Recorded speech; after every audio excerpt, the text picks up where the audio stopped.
Hi, ഓടത്ത് കിച്ചണിലേക്ക് സ്വാഗതം. പഞ്ഞി പോലത്തെ നല്ല സ്വാദുള്ള വട്ടയപ്പം ഉണ്ടാക്കാം. മാവ് കലക്കി 6 മണിക്കൂർ കഴിഞ്ഞ് ആവിയിൽ വേവിച്ചെടുക്കുന്ന വട്ടയപ്പാണ്. ബൗളിലേക്ക് 1.5 കപ്പ് അരിപ്പൊടി, പത്തിരിയും ഇടിയപ്പമൊക്കെ ഉണ്ടാക്കാൻ ഉപയോഗിക്കുന്ന തരിയില്ലാത്ത പൊടിയാണ്. ഇനി ഈ പൊടിയിൽ നിന്ന് 1.5 ടേബിൾ സ്പൂൺ മാറ്റി വയ്ക്കാം. കുറുക്കാനുള്ളതാണ്.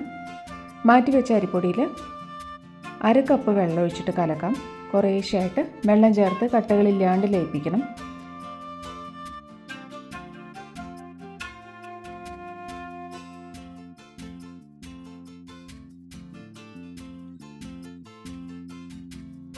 ഇനി ചെറിയ തീയിൽ കുറുക്കാം.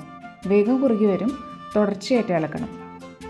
അടി പിടിക്കാണ്ട് കട്ട പിടിക്കാണ്ട് എടുക്കണം. പാകത്തിന് കട്ടിയായിട്ടുണ്ട്. ഓഫ് ചെയ്തിട്ട് വേഗം വേറെ പാത്രത്തിലേക്ക് മാറ്റി ചൂട് കുറയ്ക്കാൻ വയ്ക്കാം. 1.25 കപ്പ് നാളികേരം ചെറുകിയതെടുത്തിട്ടുണ്ട്. ഇത് അരിപ്പൊടിയിലേക്ക് ചേർക്കാം. ഇനി കുറുക്കിയെടുത്ത് ചൂടാറാൻ വെച്ച കപ്പി കാച്ചിയതും കൂടി ബൗളിലേക്ക് മാറ്റാം. 1/4 കപ്പ് പഞ്ചസാര, 1/4 ടീസ്പൂൺ ഇൻസ്റ്റൻറ്റ് ഈസ്റ്റ്,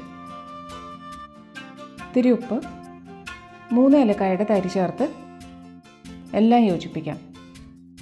പഞ്ചസാരയുടെ അളവ് കുറച്ച് കൂട്ടുകയും കുറയ്ക്കുകയൊക്കെ ചെയ്യാം, മധുരം എത്ര വേണമെന്നുള്ളതിനനുസരിച്ച്.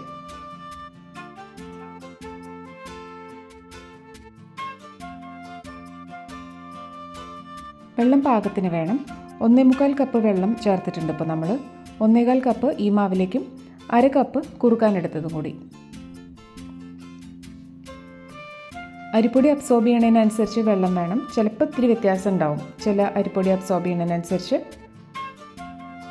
ഇഡ്ഡലിമാവിൻ്റെ പാകത്തിന് മിക്സിയിൽ അരച്ചെടുക്കണം. ക്വാണ്ടിറ്റി ഇത്ര ഉള്ളതുകൊണ്ട് 2 സ്ട്രെച്ചായിട്ട് അരയ്ക്കേണ്ടി വരും.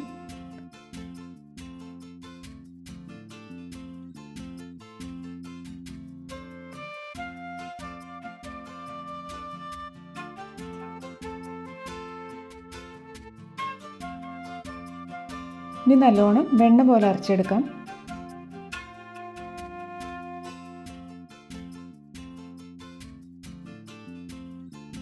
ബൗളിലേക്ക് ഒഴിക്കാം.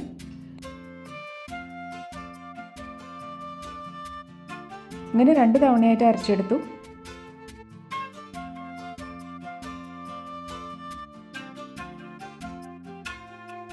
പുളിക്കാൻ വെക്കണം. ഇനി അടച്ചിട്ട് 6 മണിക്കൂർ നേരം ഇങ്ങനെ ഇരിക്കട്ടെ.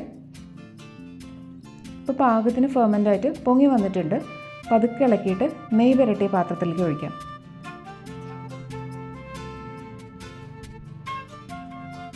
ഒരു ടീസ്പൂൺ നെയ്യ് എല്ലാ ഭാഗത്തും ആവണ പോലെ പുരട്ടണം. അപ്പോൾ അപ്പം ഒട്ടിപ്പിടിക്കാണ്ട് കിട്ടും.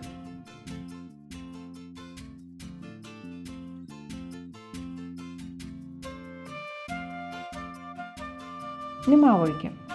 ഇത്തിരി കട്ടിയിലാണ് ഉണ്ടാക്കണേ.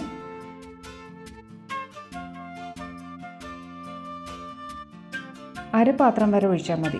പൊങ്ങി വരാനുള്ളൊരു സ്പേസ് കൊടുക്കണം. സ്റ്റീമറിൽ നല്ലോണം ആവി വന്നതിന് ശേഷം ഇത് വയ്ക്കാം. മാവ് ധാരാളം ഉള്ളതുകൊണ്ട് 30 മിനിറ്റ് വേണ്ടി വരും വേവാൻ. ലോ ടു മീഡിയം ഫ്ലെയിം മതി. പ്ലേറ്റിൽ കുറച്ച് മാവ് ഒഴിച്ചിട്ട് ഉണ്ടാക്കുകയാണെങ്കിൽ 20 മിനിറ്റ് മതിയാവും. ഇപ്പോൾ ഏകദേശം 1/2 മണിക്കൂറായിട്ടുണ്ട്. പൊങ്ങി വന്നിട്ടുണ്ട്. ഇനി ഓഫ് ചെയ്യാം. ഒന്ന് ചൂടാറുമ്പോൾ പ്ലേറ്റിലേക്ക് മാറ്റാം. മുറിച്ചെടുക്കാം. നല്ല സോഫ്റ്റാണ്.